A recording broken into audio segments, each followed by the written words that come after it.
Bem. Legal.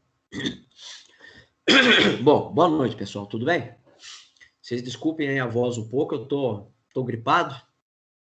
Peguei gripe aí de quinta para sexta. Hoje estou melhor. Final de semana e sexta-feira, final de semana foi um pouco mais complicado. Ainda bem que não foi durante a semana, justo com a aula, né? Mas estou meio gripado ainda, estou com a voz um pouco ruim ainda, mas vamos lá. Então, hoje é o nosso último encontro, né? O pessoal perguntou ali as atividades. Eu acabei de olhar aqui no Moodle, tem atividade, até atividade 5, tá? Que ela se chama público-alvo, tá bom? Então, só recapitulando, tem uma atividade 1, tem uma atividade 2, atividade 3, depois teve uma avaliação, teve uma atividade 4 e uma atividade 5. Pelo que eu vi aqui, todo mundo já me entregou, tá? Eu não consegui corrigir, porque, como eu falei, fiquei ruim de gripe. Eu tinha falado para vocês que ia corrigir as atividades 4 e 5, mas fiquei ruimzão de gripe. Durante a semana eu tive que preparar algumas aulas aí. E me lembrei também que era a última aula de outros cursos que eu ministro, que eu também do aula, eu precisei antecipar, precisei resolver algumas questões e tal, e acabei engripando, e aí acabei não corrigindo de vocês, tá? Mas essa semana que está começando hoje, sem falta, tá bom? Eu corrijo e já entrego isso daí lá no Swap, tá? Mas eu acredito que não teremos nenhum problema, caso alguém tenha uma dificuldade aí com nota, por conta de alguma avaliação que ficou com nota baixa, me procura aí, a gente tenta ver o que dá para recuperar, mas eu acredito que não haverá nenhum problema dessa ordem, tá? Então, hoje é o nosso último encontro, infelizmente a gente acabou se conhecendo de forma virtual e estamos nos despedindo de forma virtual. Infelizmente não tive a oportunidade de conhecer vocês pessoalmente, né? Mas, infelizmente, são coisas que aconteceram e vamos seguir, vamos tocando aí a vida, tá? Hoje, então, deixa eu dividir a tela aqui com vocês. Deixa eu já partir para a aula. Deixa eu aqui. Vamos lá. A hora que aparecer aí, vocês me falam, tá? Ele dá um aviso, a hora que chegar a tela aí para você. Chegou aí já? Beleza. Então, vamos lá. A ideia hoje, então, é a gente falar sobre algumas questões relacionadas a aspectos jurídicos, tá ok? Então, dentro desse processo aí que a gente dialogou aí nesses encontros nossos, a gente falou bastante coisa, né? E existem questões relacionadas a aspectos jurídicos que acabam permeando isso, tá? Na nossa área mesmo de computação, vamos fazer e pegar emprestado um pouco a área da computação.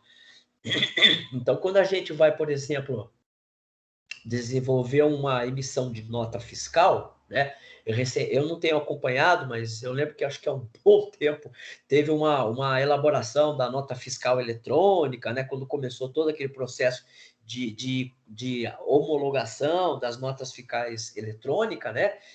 E por que se deu isso? Porque veio, né, um ornamento jurídico embasado, né, que, de certa forma, obrigou as empresas a emitirem essa nota fiscal eletrônica, e isso causou para nós da área de computação um ajuste nos sistemas que ali já existiam ou nos novos sistemas que iriam ser implementados posteriormente isso.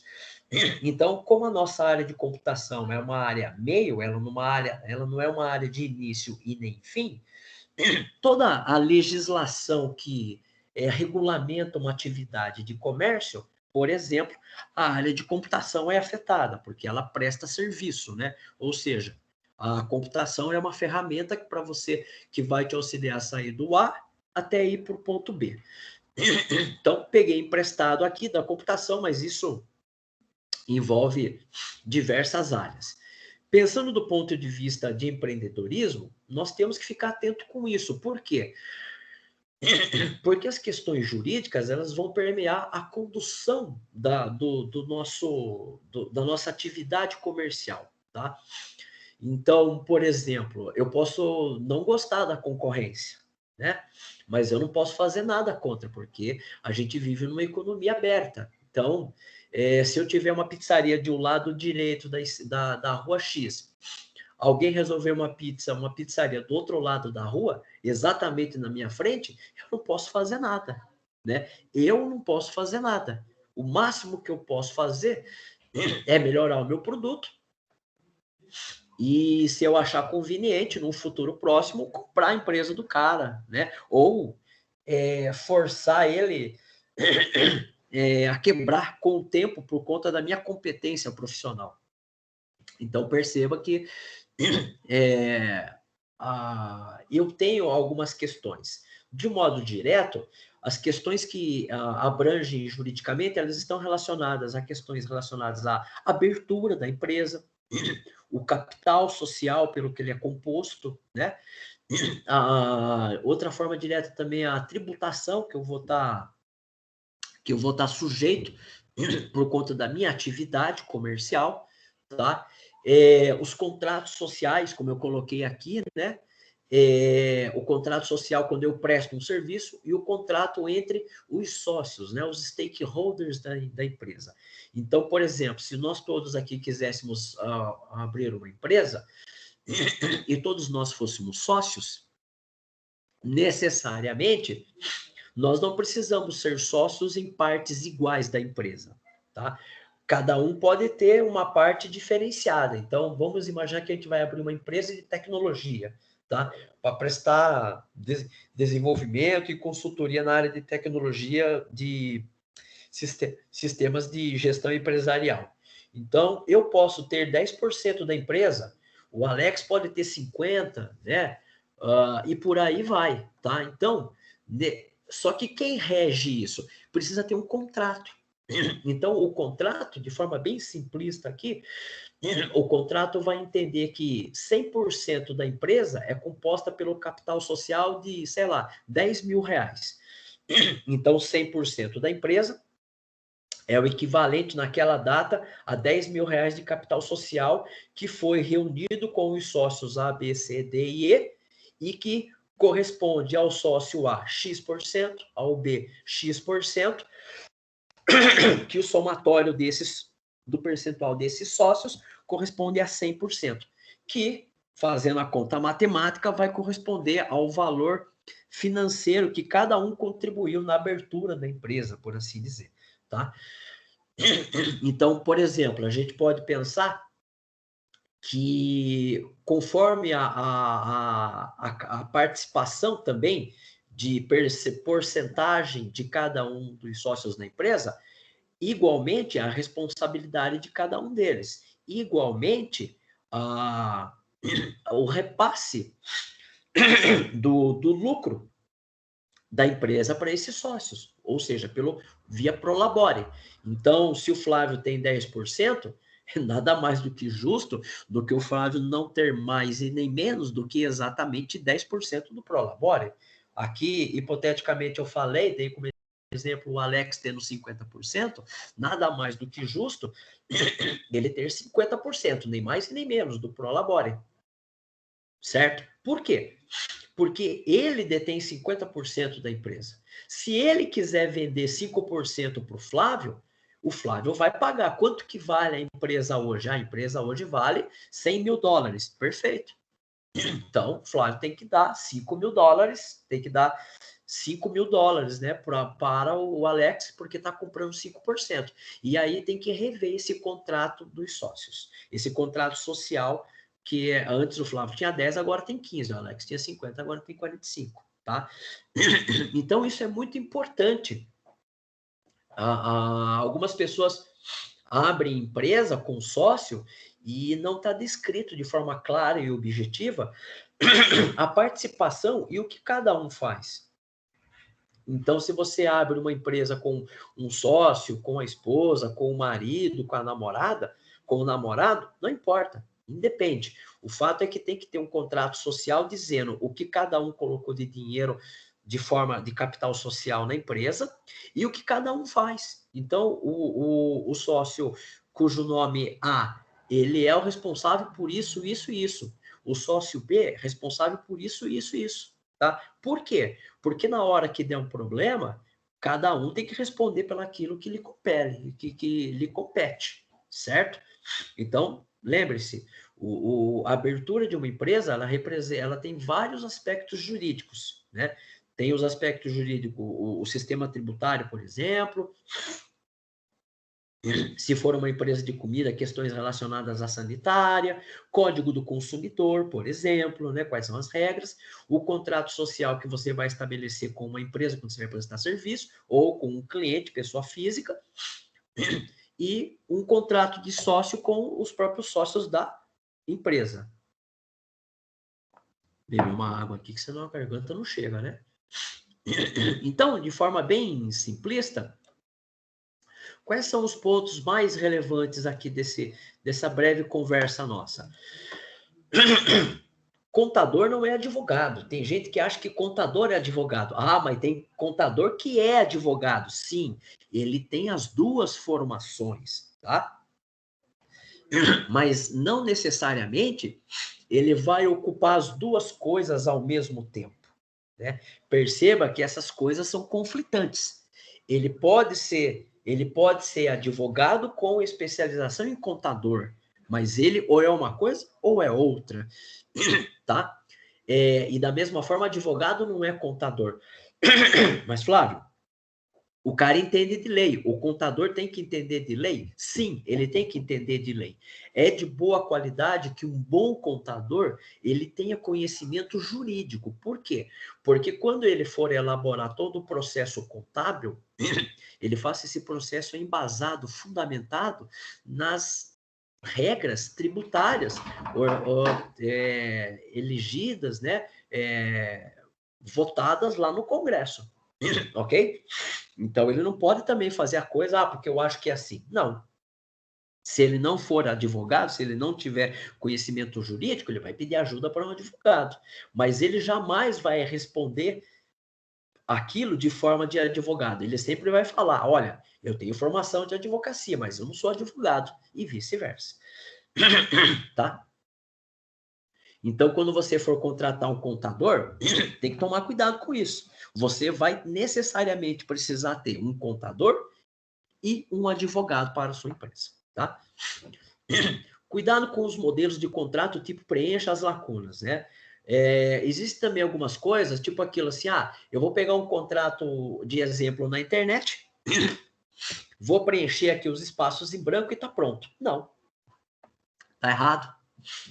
Você pode até pegar como referencial, mas você tem que colocar isso na mão de um advogado, de um contador, tá? De um escritório, né? Que é o melhor. O escritório é o bom dos dois universos. Um escritório completo, ele vai ter advogados e contadores ali para te representar, para que você possa suprir suas dúvidas. Então, acho que ter noção de um modelo de contrato, buscar na internet, ótimo. Mas usar ele como referencial para você preencher, não, tá? Eu acho que não é por aí, não é uma boa alternativa. Pelo contrário, vai te trazer mais problemas. Tenha em mente que se não contratar inicialmente uma empresa de serviço jurídico, em um futuro será preciso. É o caso de um contrato, de um escritório, né? Por quê? Porque o que acontece? Por que algumas grandes empresas, hoje eu acho que isso nem tem mais, nem é tanto assim. Mas antigamente, eu lembro quando eu era guarda-mirim, eu trabalhava na JQs do Brasil, eles tinham um setor lá ai, como é que era que eles falaram? Jurídico. Eles tinham um setor jurídico lá,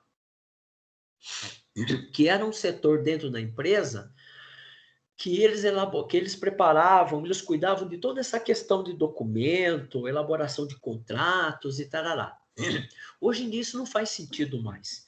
é muito mais negócio a empresa contratar um escritório. Por quê?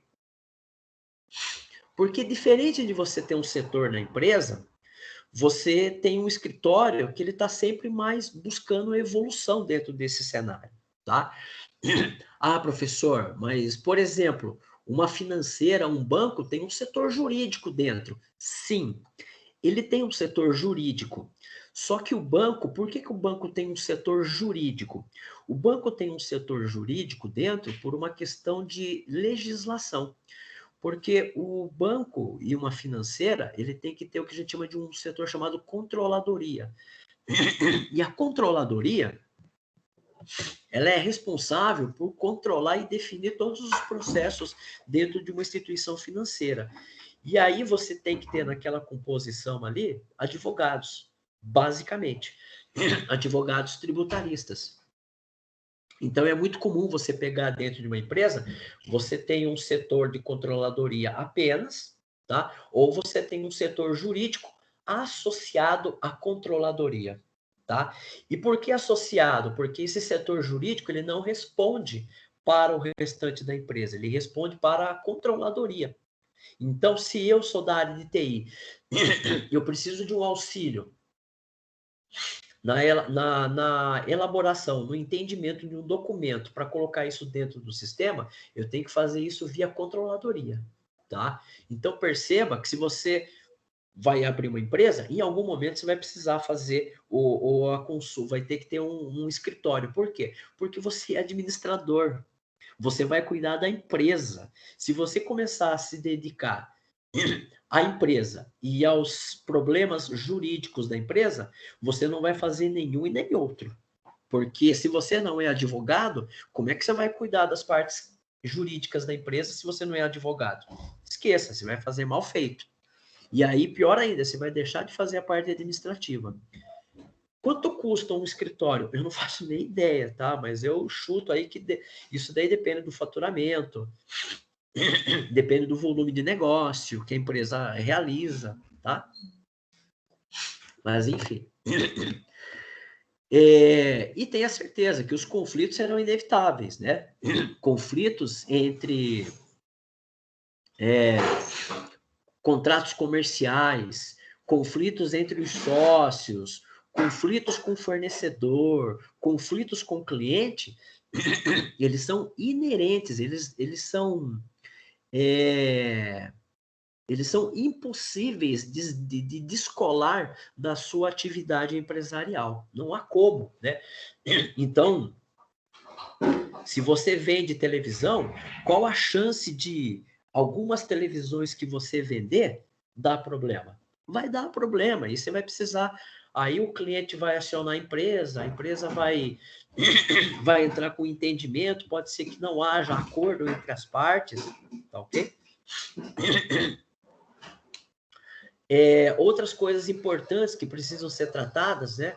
A questão da distribuição de dividendo, participação do Prolabore, é aquilo que eu falei. Se cada um tem um percentual de participação na empresa, relativamente, vai ser o que ele tem direito ao Prolabore. Então, se eu, naquele exemplo que eu falei, eu tenho 10% de direito no Prolabore, eu não posso chegar lá depois na nossa reunião de final de mês e falar, olha, eu recebi menos. Como assim? Você recebeu 10%. Não, eu quero mais, porque a empresa deu lucro. Não, é 10%, né? Então, perceba que isso são questões que tem que estar no contrato.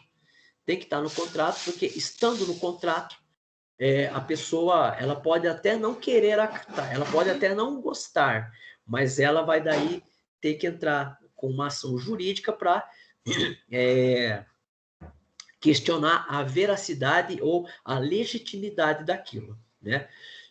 Eu lembro que quando eu tive aula com um tributarista, ele falava o seguinte, olha, você pode não gostar de pagar imposto, né? Mas o fato de você não gostar não te dá o direito de você não pagar. O que você pode fazer é o seguinte, você pode questionar na justiça o que você está pagando de imposto. Tá? E aí cabe à justiça validar ou não a sua interpretação. Tá?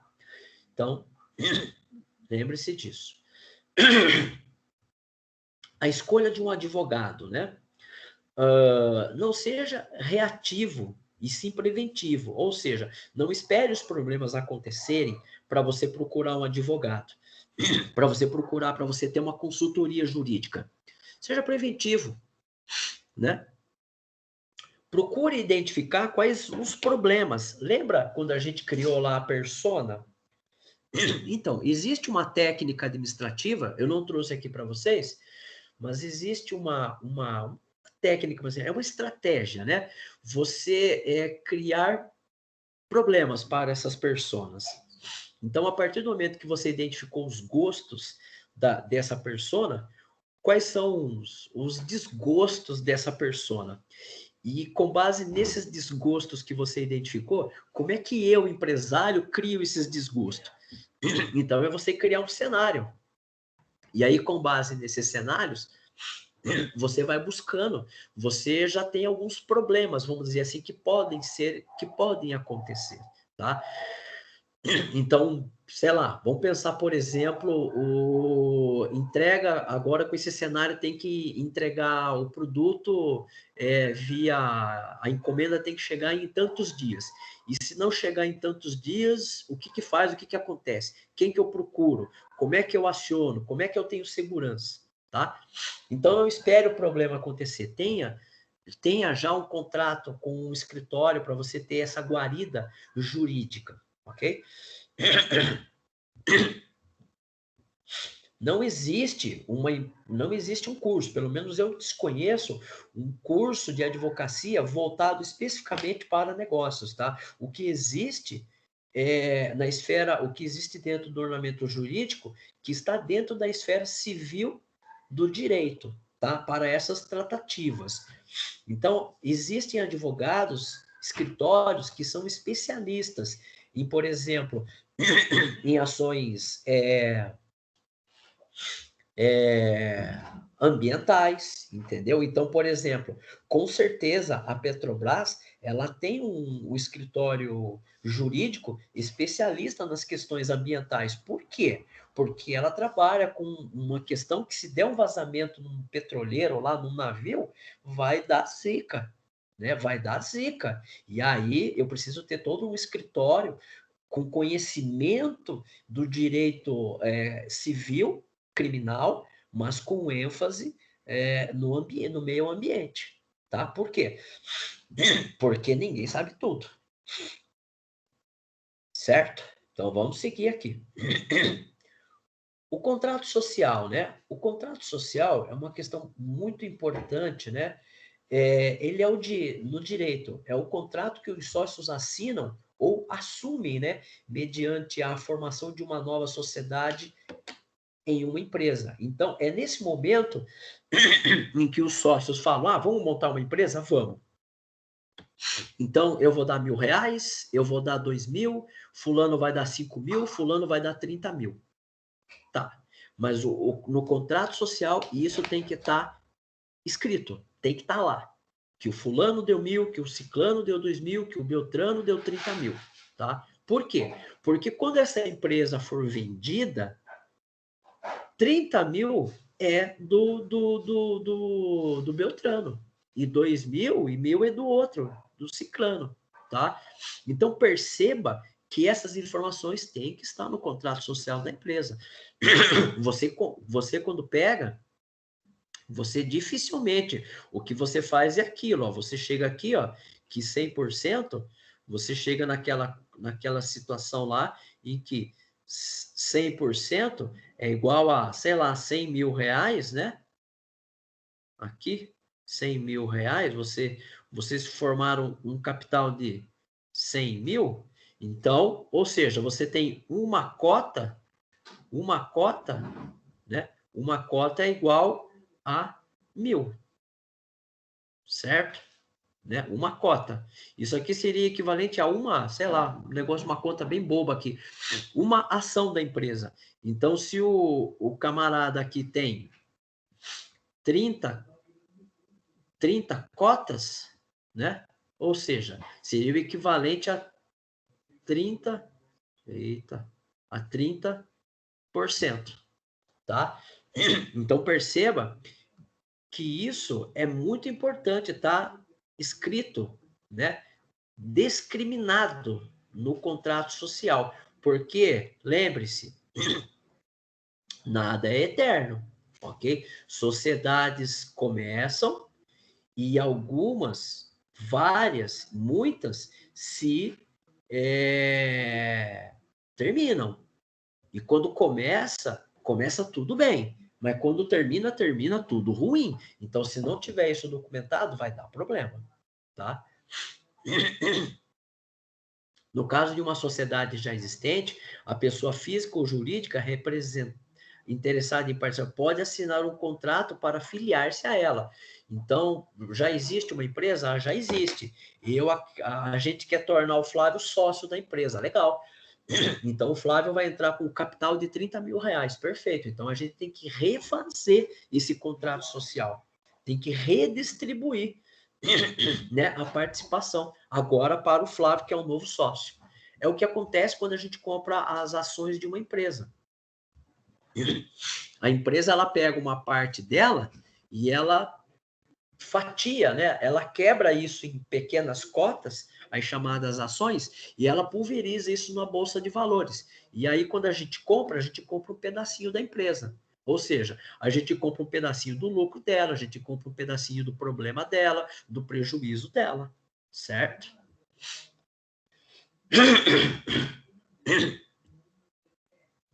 Aí tá, a gripe tá boa. Contrato entre os sócios, né?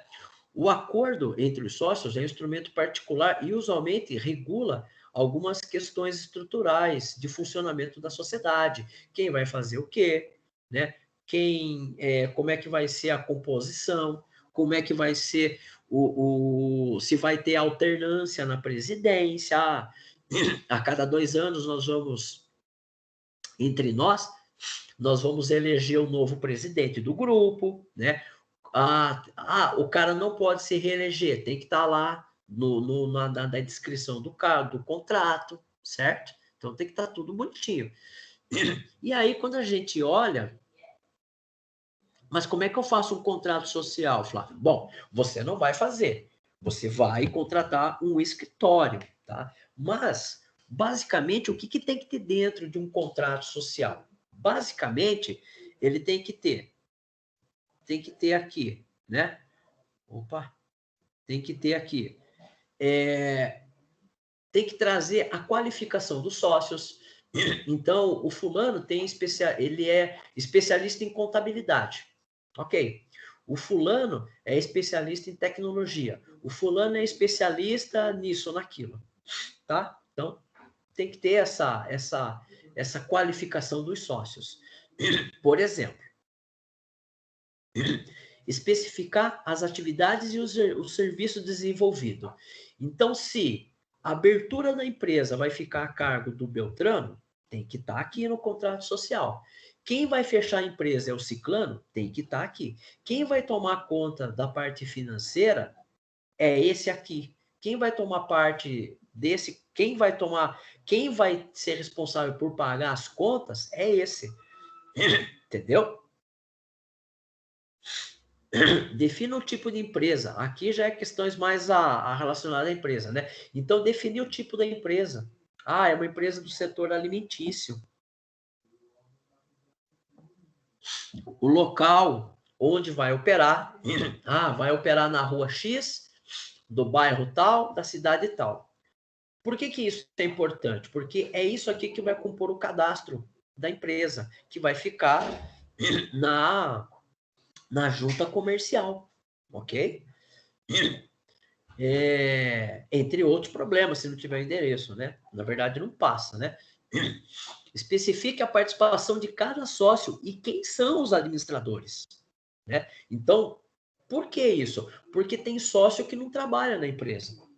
Eu trabalhei, por exemplo, em uma empresa que era familiar.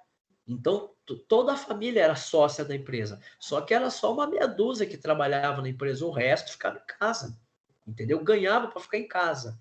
Ganhavam menos do que quem trabalhava na empresa, é verdade. Mas não eram administradores da empresa. Tá? E defina como é que vai ser o Prolabore. Prolabore vai ser todo mês? Prolabore vai ser a cada 2 meses? Lembrando que o Prolabore, gente, o Prolabore é o salário do dono, tá? Ele é o salário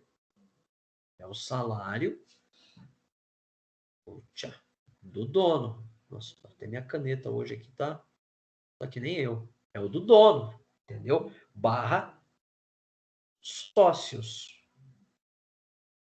Nossa. Sócios. Ok? Então, é o salário, tá? O CLT tem salário garantido. Prolabore, não. Para que a empresa pague Prolabore, ela tem que estar no superávit. Ela tem que dar lucro, tá? Vamos lá, vamos continuar. Qualquer dúvida aí, vocês interrompem. Alguns tipos de empresa, né? Bom, a gente já falou meio que por cima, mas não falamos com um pouco mais de qualidade. A gente tem o MEI, né? Que é o microempreendedor individual, que, se não me falha a lembrança, a legislação permite no máximo até 2 pessoas. É você, o proprietário, e mais um funcionário registrado. Eu não me lembro agora qual é o faturamento máximo, qual é o faturamento mínimo, mas tem umas regrinhas lá que... 80 e poucos por ano. 80 e pouco, eu estava chutando quase 100 mil por ano, mas é alguma coisa, não é 100 mil, é menos, mas é mais que 60, 70, né? Mas legal, deve ser por aí mesmo, uns 80, uns 90 mil por ano. Faturamento anual. Então, vamos imaginar hipoteticamente aqui que o faturamento anual para a MEI tem que ser 80 mil reais. Se você faturou 80 mil reais e 1 centavo, a Receita Federal vai te chamar e vai falar, olha, você não é mais MEI. Lógico que não é assim uma conversa muito dura, né? Eles vão falar, olha, você passou da faixa, o que aconteceu? Você tá evoluindo de uma MEI para uma empresa limitada? É isso? Né? Você está indo para uma empresa individual? Aí você vai falar, não, é que, sei lá, o que aconteceu? Teve um boom aí de venda, nem eu estava esperando, não estava no meu planejamento. Aí a Receita pode até falar para você, não, beleza, vai continuar como MEI, mas você pode ter certeza que eles vão colocar um cara lá para ficar cuidando da tua vida agora, tá? Então, tem que olhar direitinho lá quais são as particularidades de uma MEI. Normalmente, o que define para nós aqui no Brasil uma empresa, e em vários lugares do planeta, é a sua capacidade de faturamento, tá? Então, dependendo da faixa de faturamento, é onde a gente enquadra a empresa. Empresa individual de responsabilidade limitada, ela já tem um faturamento maior que uma MEI, já pode ter mais funcionários. É uma empresa que a gente chama, é o que a gente chama de uma pequena empresa, tá? Então, sabe aquela... Aqui em Sorocaba tem bastante, aqui perto da Facens, quem conhece aqui em Sorocaba, ali na Facens tem muitas empresas pequenas de automação industrial, né? Usinagem, entendeu? Em Itapetininga também tem muitas empresas, tá ok? São faturamentos muito legais, mas que não chegam a ser grandes empresas. Sociedade limitada, nós já estamos falando de uma grande empresa, tá? São faturamentos grandes, né, volumosos, e que já tem um número considerável que pode contratar um número considerável de funcionários para a sua planta. E a gente tem também as sociedades anônimas, né, as SAs, certo? São empresas que normalmente têm capital aberto na bolsa, tem capital investido no exterior, tá? Então, mais ou menos aqui de uma forma bem simplista. Lembrando que aqui o intuito não é a gente falar exclusivamente, né, de questão jurídica disso. Vamos lá. Tributação, né? O enquadramento de acordo com a sua receita. A tributação, ela vai auferir você de acordo com a sua receita. Então, se você fatura X, ela vai te oferir sobre esse X. Se você tem 2X, ok? Quanto maior sua receita, mais complexa será a sua tributação. Fato. Por quê? E aí tem um agravante muito sério. Se você, quanto maior, aqui tem duas coisas. Quanto maior a receita, mais tributos você vai pagar. E o aumento dessa receita, ela normalmente ela coincide com, com diversas formas de receita. Então eu posso ter várias formas de receita. E cada tipo de receita, ela é tributada de um jeito diferente. Então, quando você aumenta a sua receita, você vai ter um aumento de imposto e você vai ter um aumento da diversidade de impostos que estão auferindo você nesse momento. Consequentemente, o que vai acontecer? Você vai ter uma complexidade grande com relação à tributação, tá? Você tem que ter em mente quais são os tributos, são municipais, estaduais, federais, os dois, apenas federal, apenas municipal, ou se é municipal e estadual, e também federal, tá? E muitas vezes, quando uma empresa ela importa, né, ou melhor, ela exporta, ela pode ainda pagar imposto lá do outro lado, tá? Então, ó, outra coisa importante são as agências reguladoras, que aqui no Brasil são essas, mas isso existe em vários países, tá? Não é, isso aqui não é moda nossa, não.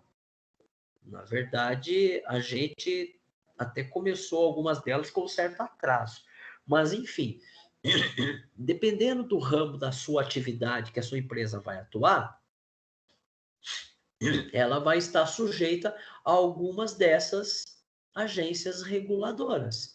Então, por exemplo, aqui a gente tem visto quase que exaustivamente na TV a Anvisa, né? Sendo aí objeto de discussão por conta das vacinas, né? Que a vacina que vai vir lá, não sei da onde, tem que passar pela aprovação da Anvisa, e a Anvisa daí vai dar aval para que esse produto possa entrar no Brasil. Então, se você procurar, na verdade, cada produto tem uma agência reguladora. Então, se você pegar a caixinha de leite, vai ter lá, né? Vai ter lá uma agência reguladora, certo? Você tem aqui a ANEEL, né? Que tem falado bastante aí por conta da questão de ligar as termoelétricas. Recentemente aí, não tão recente, mas a Anatel, por conta da questão do 5G, né? A regulamentação, que teve que pegar o sinal da banda, acho que a banda KU, a banda C das antenas parabólicas e mudar ela de frequência, porque o 5G ia interferir. Então, quem regulamenta tudo isso é a Anatel. Então, a Anatel vai lá e fala, olha, isso daí não é assim não, vai ter que mudar e ponto final, ok? Essas agências reguladoras, né, basicamente, elas são órgãos governamentais que exercem o papel de fiscalização, tá? Se isso funciona na prática é outro curso, mas o papel dela é esse. Então, é ela fiscalizar a regulamentação, né?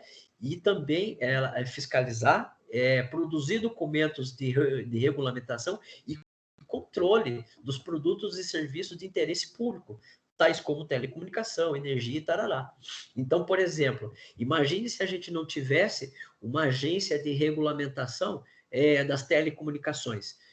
Cada um quisesse usar o protocolo que quisesse, né? Cada um quisesse usar o protocolo para qualquer coisa. Daqui a pouco a gente ia estar assistindo televisão e ia receber ligação, estar assistindo televisão e ia receber a ligação de telefone celular, né? Que já aconteceu isso no passado, né? Lá nos primórdios do telefone celular, haviam reclamações aí que a pessoa estava assistindo televisão com aquelas antenas parabólicas, gigante antigamente, pegava e interferência de telefone celular, porque os sinais eram muito parecidos, eram analógicos, né? Então eles interferiam, ok?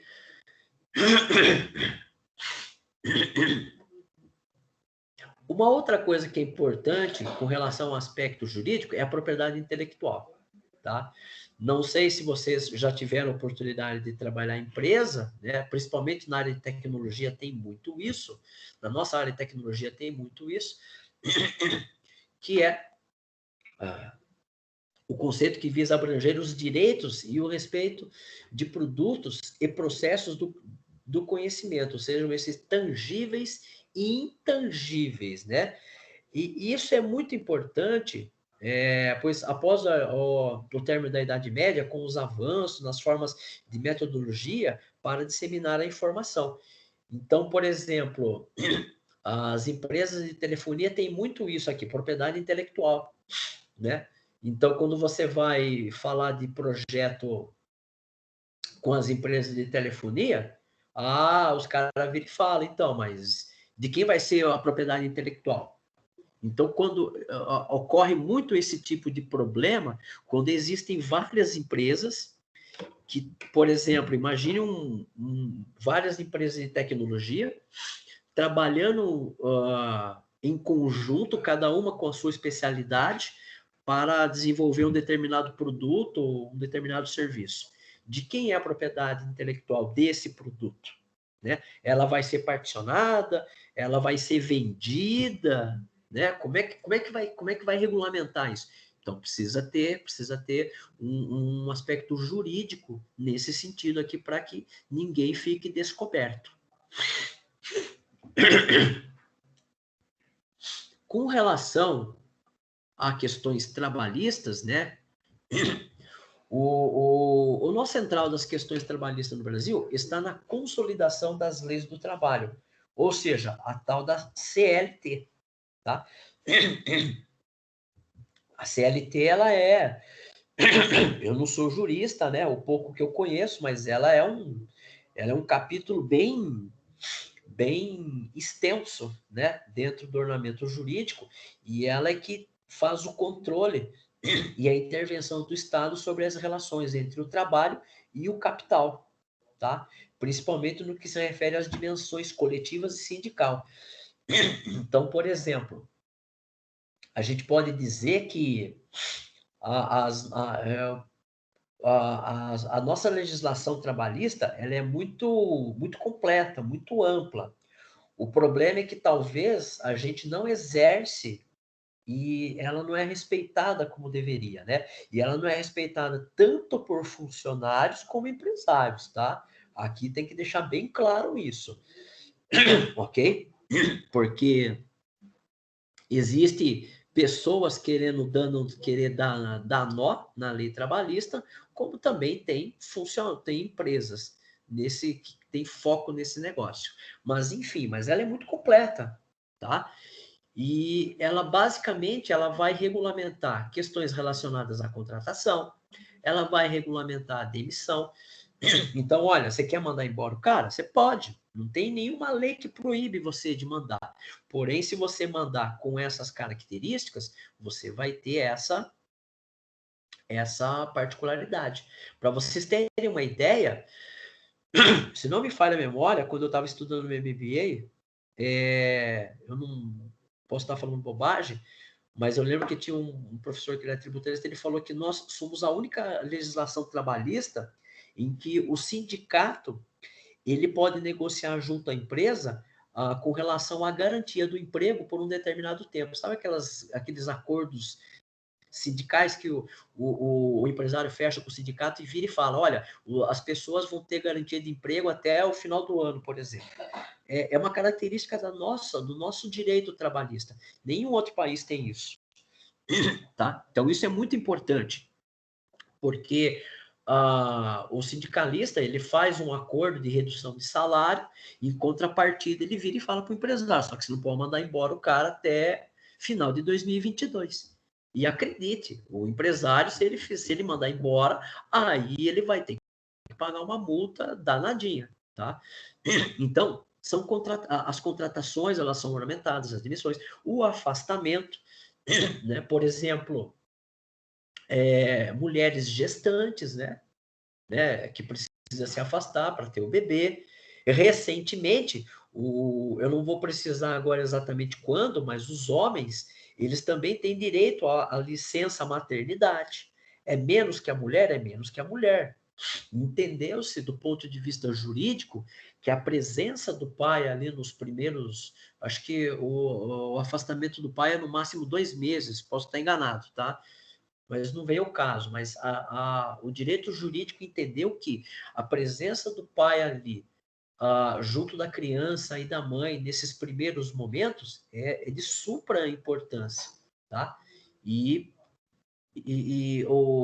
Também o direito estendido, né, do afastamento da mãe também teve um direito estendido. Isso é importante. Mas não basta ter apenas direitos, né? Precisa ter os deveres, né? Então, eu, como funcionário, tenho o dever de fazer isso. Eu, empresário, tenho o direito, tenho o dever de fazer isso, tá? E também tem os contratos, né? Os contratos trabalhistas. O caso, a própria CLT, a gente teve recentemente a flexibilização dos contratos, né? Então, você tem aí o contrato intermitente, né?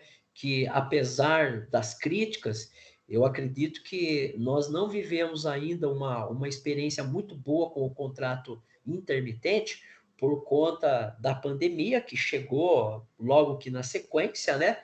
E por conta do cenário econômico. Então, se nós tivéssemos uma economia pujante, né? Se nós tivéssemos uma economia que crescesse 5% ao ano, por exemplo, nós da área de TI, com o contrato intermitente, íamos arrebentar, porque seria a coisa mais fantástica do mundo, né? Se a economia está crescendo, você chega e fala, eu não quero ser CLT, mas eu não quero ser PJ, eu quero um contrato intermitente. Então, hoje eu estou aqui, amanhã eu estou lá, e o empregador ia ficar de cabelo em pé, tá? Mas nós ainda não vivemos a questão. Na verdade, o contrato intermitente hoje virou virou o contrário, né? Ele hoje onera mais o empregado do que o empregador, tá? Mas o objetivo a finalidade do contrato intermitente, ele só é muito bem visto quando você tem uma economia que está crescendo ano a ano, tá? Mas enfim, tudo bem, pessoal? Tranquilo até aí? Eu não terminei ainda, eu tenho uma outra parte ainda para mostrar, tá? Com relação dessa primeira parte aí, tá tranquilo? Boa, professor. Eu tô Beleza? conversando com a Ah, contadora para abrir uma ME lá, que é? Olha que veio. legal. Mas Bacana. não é muito legal, não, que a mulher tá me sacando a faca lá. Tá cobrando caro, é? É que cobra para abrir, eu perguntei, Cobra ela falou que família. também se precisasse fechar, cobra o mesmo preço para fechar. E tem a É, mensalidade mensal, né? tem. Então, você tocou num ponto importante, né? Lembre-se, você paga para abrir e paga para fechar. Eu costumo dizer que é que nem separação. Você paga para casar e paga para separar. Então, eu não sei se tudo isso é taxa ou não, ou é mais pelo trabalho que ela vai ter, né, mão de obra dela. Não sei Então, direito. eu acho que você pode fazer o seguinte: sendo uma MEI, você já tentou ir direto no Sebrae ou no órgão da cidade que controla isso? Então, eu até pesquisei bem, professor, é que eu vi que, programador ficava meio gambiarra como MEI, né, nem tem a Na verdade, opção. você vai virar um profissional liberal, né? Você vai abrir uma empresa, uma MEI, sei lá, empresa de software que vai estar no seu nome. Então é que não tem a opção de empresa de software, né, aí o pessoal às vezes Não. coloca técnico de informática ou É. técnico de redes, fica meio errado. Então, esse que é o problema. Você acaba pagando menos, mas em contrapartida, vamos dizer assim, você desvaloriza, né? Eu acho que o termo até não é que fica errado. Eu acho que não fica legal porque você desprestigia a profissão, você desprestigia a empresa. Então, você vai ver lá, mas é empresa de venda de produto de computação, mas o cara desenvolve, né? E sai um pouco realmente do foco, né? Mas sim, mas o que eu vi provavelmente, o que você... é o que que podia você... ficar até errado no quesito. Não, vai ficar, entendeu? Vai ficar. Vai ficar. Aí Por que depois que... pode dar uma dor de cabeça. Não. Se você, de repente, tiver um problema no futuro, com certeza vai dar. O E que que eu... ainda tem que pagar, daí tem que pagar as notas do mesmo jeito, que daí eles Vai cobram ter que ainda. pagar as E notas do correção mesmo jeito. monetária, e daí... Vai. Não. O que que eu recomendo para você é o seguinte: peça para ela discriminar do valor, entendeu? Eu acho que você tem outras opções de outros escritórios. Já pensou em contratar um escritório online? Eu pesquisei, professor, que eu já vi com 2 escritórios já. Um escritório é até da empresa dos meus pais, mas o rapaz lá tá querendo me socar a faca também. E daí eu É. conversei com essa outra moça, eu vi um aplicativo, contabilizei, até acho que o Luiz, o pessoal, e usa. Só que precisava do endereço de Sorocaba, daí. E eu sou Tatuí, daí eles não atendem Tatuí, porque acho que Não tem que ir atende na mesmo. Jusesp, tem que abrir lá, Porque tem que ser tem de que abrir na Sorocaba. junta comercial, vai É, responder. Se tiver alguma questão jurídica, vai responder no fórum ali. Tem precisa do tudo endereço isso. de Sorocaba, daí eu não tenho. É. Ah. Mas eu não falo, não é barato mesmo, viu? Porque é serviço de advocacia, né? É serviço de advocacia, é duro. Não é fácil, não. Por isso que, às vezes, o Brasil ele tem esse problema, né? Ou eu sou MEI ou eu sou grande. Ou eu sou MEI ou eu sou grande, entendeu? A pequena empresa, ela parece que fica meio que num vazio aqui nesse país. É muito caro para a pequena empresa, porque a pequena empresa, ela fica nesse meio aqui e você é caro para ela, mas para uma grande empresa não é. E para MEI existe bastante incentivo. Mas por que o governo não muda?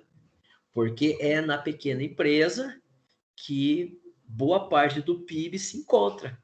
Você entendeu? Porque se ele Na criar... verdade, até mudou, professor, porque eu vi que antigamente o programador encaixava como MEI, só que eles removeram, e Então, mas daí por que eles jogou removeram? PME e agora paga 6% da nota, né? Então, mas por que ele removeu? Ele removeu por quê? Há quanto tempo você viu isso? Há 10 anos atrás? A data eu não lembro agora, professor, Então, quando mas foi. é um bom tempo atrás. Olha os serviços de internet que nós tínhamos, por exemplo, há X tempos atrás. Não precisa muito. Procura ver o uso de telefonia celular nos últimos 5 anos para cá. Você vai ver que explodiu, né? Serviço de streamer mesmo, a gente já falou, explodiu. Em agosto agora tá para entrar Star Plus. É outro serviço. Então, o governo ele foi ligeiro, ele entendeu que uma boa parte da economia diversificada está na pequena empresa, que está ali nesse termo, entendeu? Então, quando você analisa juridicamente, você vai ver que esse termo, aonde você queria estar, é o termo que está menos desamparado, que está menos amparado. Precisava rever realmente algumas políticas de estratégia para amparar esse nicho de mercado aí para as pequenas empresas. Mas vamos ver, né? Se os caras uma hora vão acordar para isso daí. Até lá tem que se virar com o que tem. Mas vamos lá. Pessoal, então só para concluir, né? Como a gente ficou com um slide atrasado, vou tentar finalizar esse outro aqui hoje também, tá? Para a gente não ficar pendurado aí. Então a ideia é falar de forma bem brevemente o que é um pitch, tá?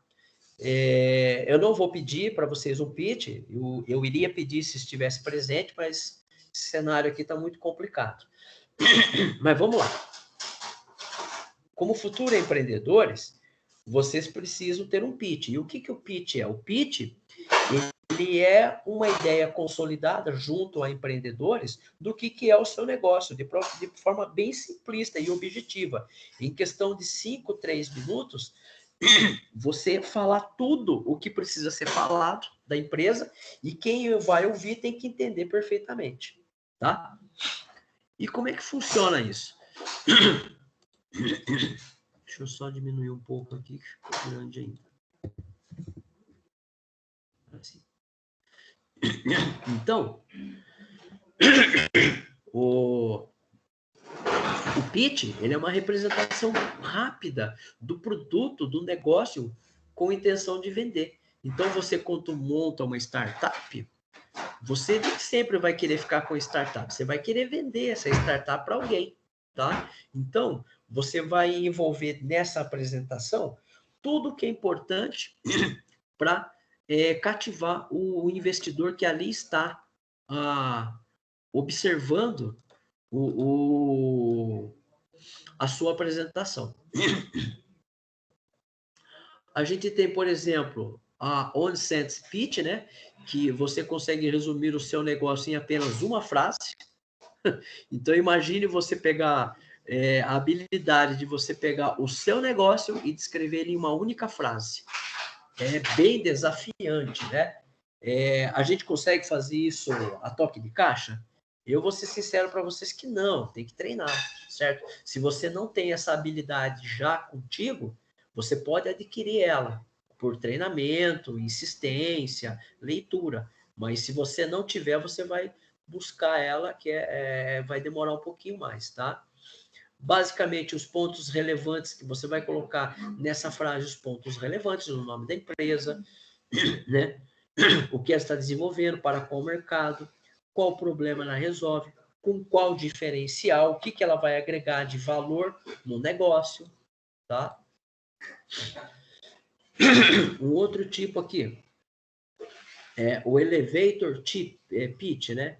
Geralmente ele se refere a um pitch mais curto, 30 segundos a 1 minuto. Já pensou em 30 segundos ou a 1 minuto você falar tudo que você tem que falar da sua empresa e o cara ficar maravilhado com a sua apresentação? Tem que ter muita habilidade, né? Eu não consigo, certo? Mas, de novo, é uma habilidade que pode ser buscada, ok? A gente tem aqui também a deck pitch, né? Opa, cadê a caneta aqui? Deck pitch, que é uma apresentação que vai dar suporte à sua fala. Muitos professores, como eu, usam essa habilidade de deck pitch para apresentar a aula, né? Que nem eu estou usando desse recurso com vocês agora. Eu estou usando o slide e estou falando também com vocês, né? Então, o slide, na verdade, é apenas um pano de fundo. Aonde eu olho o slide, eu falo sobre aquela ideia e desenvolvo o assunto, tá? Muito bem. E como é que eu faço, então, Flávio, para poder elaborar o meu pitch? Bom, eu vou dizer para vocês o seguinte. De novo, é um conhecimento, é uma habilidade. Dá para a gente desenvolver? Dá. Quem já tem essa facilidade, tranquilo. Quem não tem, vai doer um pouco mais, tá? Mas a gente tem aqui 8 dicas que nos ajudam nesse processo, tá? De desenvolver um pitch. Então, quais são as dicas que a literatura traz para a gente? Defina o seu objetivo. Meu objetivo é isso. Aqui, quando você vai fazer o pitch, você tem que entender que ele é curto e grosso, né, por assim dizer. É objetivo, sem ladainha, sem conversa mole, tá? Sem florear. Defina o objetivo. Estude seu público, né? Saiba para quem você vai falar. Né? Seja claro e objetivo na sua apresentação. Explique claramente as soluções e a proposta. Então, olha, a solução que eu tenho é essa e a minha proposta para aplicar a solução é essa. Né? Defina o modelo de negócio. Qual vai ser o meu modelo de negócio? Demonstre quem são os seus competidores. Né? Quais são os meus rivais no mercado? Ok? Apresente uma projeção financeira realista. Então, olha, eu tenho esse negócio aqui com esse objetivo, com esse mercado de atuação. Hoje, o valor médio desse produto é X. Com o meu modelo de negócio, a gente vai agregar um valor, então esse produto vai ser o X mais Y. Pronto, você já disse de onde que vai vir a receita, como vai vir e qual será o valor agregado. E prepare-se, né? Para todo tipo de pergunta. Porque daí as pessoas, os interessados na sua startup, vão começar a fazer pergunta. E se você não souber, é que nem lá no TCC de vocês. Se vocês não souberem responder, e aí? De quem fez esse TCC? Foram vocês mesmo? Né? Aqui, basicamente, ó, defina o seu objetivo, né? Que eu coloquei ali, ok? Estude seu público, né? Identifique o perfil do público, suas necessidades. Seja objetivo, né? O pitch é curto, lembre-se, não pode ser uma apresentação de meia hora. Não entre em detalhes, seja objetivo no seu discurso. Explique claramente. Se você mesmo não entendeu o suficiente a sua ideia de negócio, dificilmente alguém vai investir nela. Por quê? Porque ele não vai entender. Não porque ele não gostou, porque ele não vai entender. Defina o modelo de negócio, né? Qual vai ser o segmento, ok? A gente já falou um pouco disso tudo lá. Canais, relacionamento com o cliente, né? Como é que vai ser? Como é que o meu negócio vai ser desenvolvido?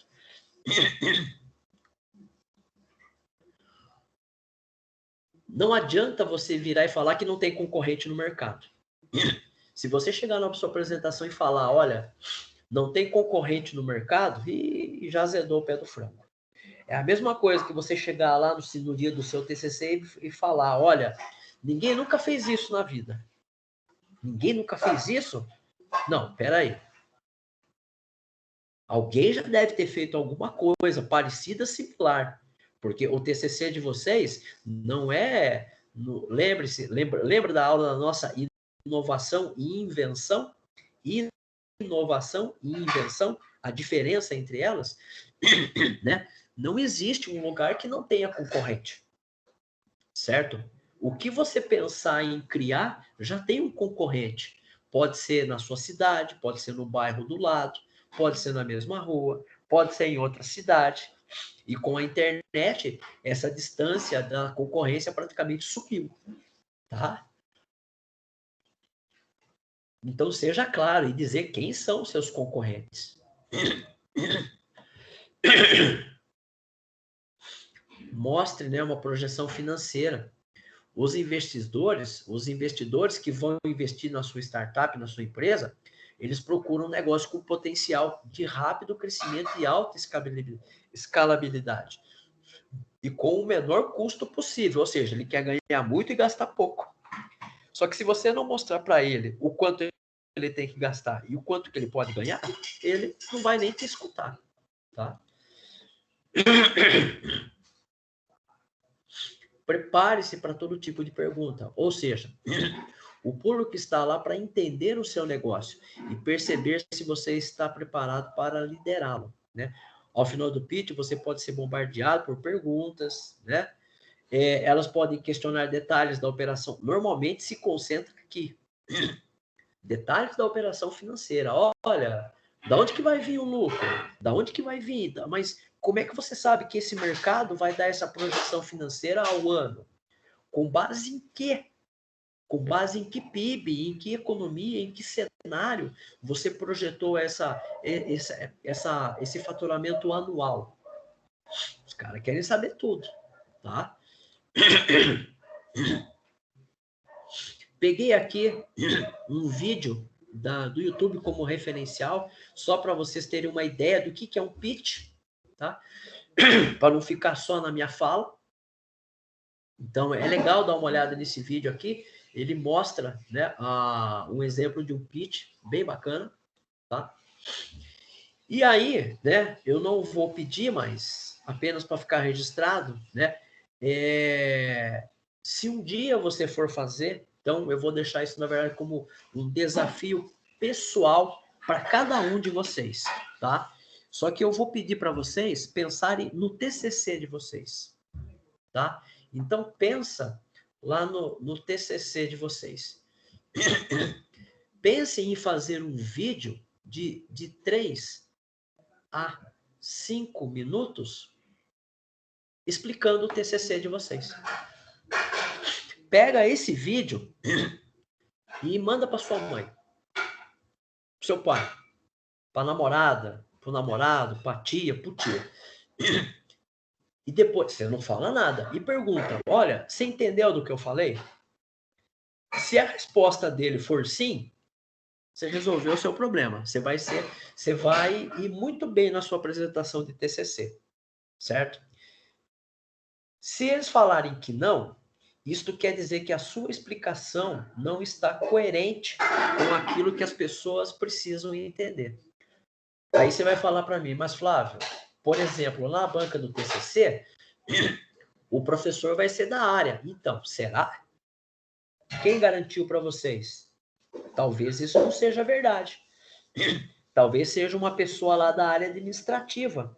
E ela não é da área de informática. Pode ser que isso seja um problema. Então, né? A ideia aqui era fazer um pitch. Tá? Mas como a gente não tem essa facilidade, eu vou deixar isso como desafio pessoal para vocês mesmos. Façam um vídeo de 3 a 5 minutos no celular, dizendo, olha, meu TCC, papapá, e manda para a pessoa ver. Se ela entender, maravilha. Se quiser mandar para mim também, pode mandar. Tá? Eu vejo aqui, se eu entendi de 0 a 10, entendendo que 0 é nada, 10 eu entendi tudo, tá?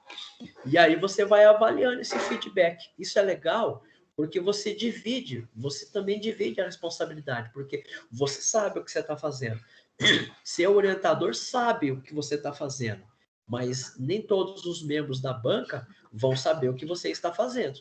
E é eles que vão aprovar ou reprovar você lá no dia, tá? Então, esse vídeo, ele seria muito útil lá para nós, presencialmente, nesse sentido. Mas aí eu vou deixar como desafio pessoal para vocês. Pessoal, então é isso. Eu não quero me delongar muito mais, que a gente já está quase chegando às 8h30, daqui a pouco a gente adentra na aula do professor Carlos. O que eu tinha para passar para vocês hoje era isso, tá? Reiterando aí de novo, né? Fico muito agradecido aí de ter vocês como alunos, né? Eu fiquei muito feliz quando recebi o convite de dar essa disciplina para vocês, tá bom? Eu espero vê-los pessoalmente quando tudo isso acabar, né?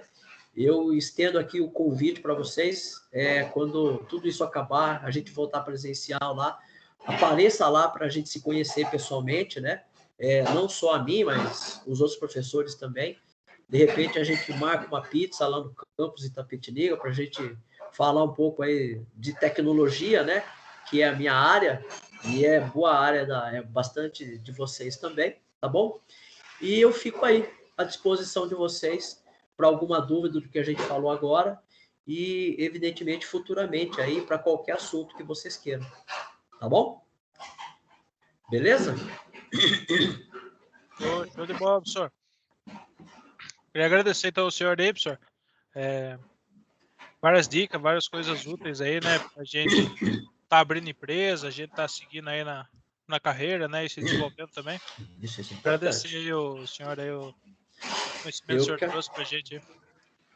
Eu que agradeço a oportunidade de estar podendo contribuir um pouco com vocês, né? Não é uma área específica da tecnologia, evidentemente, mas o meu objetivo aqui era deixar, pelo menos, o sentimento de que essa questão de organização dos negócios, ela é tão importante quanto saber programar em Java, em Android, saber muito bem de banco de dados. Tá bom? Esse era o meu objetivo aqui desde o começo, mostrar que é importante saber muito bem programar. Sim, é importante. É importante muito saber uma tecnologia e tal, mas se você não souber gerenciar essa tecnologia, ela não vai servir de nada. Tá? Então, esse era o meu objetivo aqui com vocês desde o começo.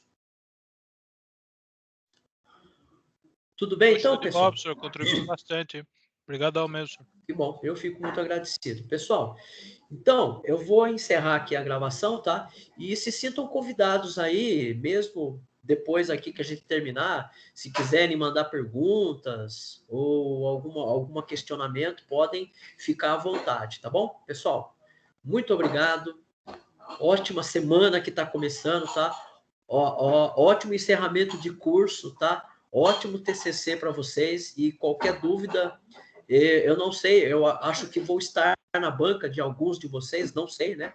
Sei lá.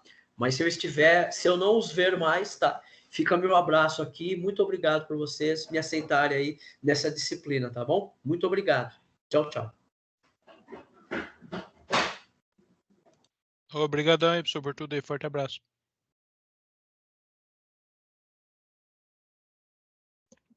Marcar uma pizza mesmo lá, professor. Depois, quando melhorar, a gente vai lá comer uma pizza.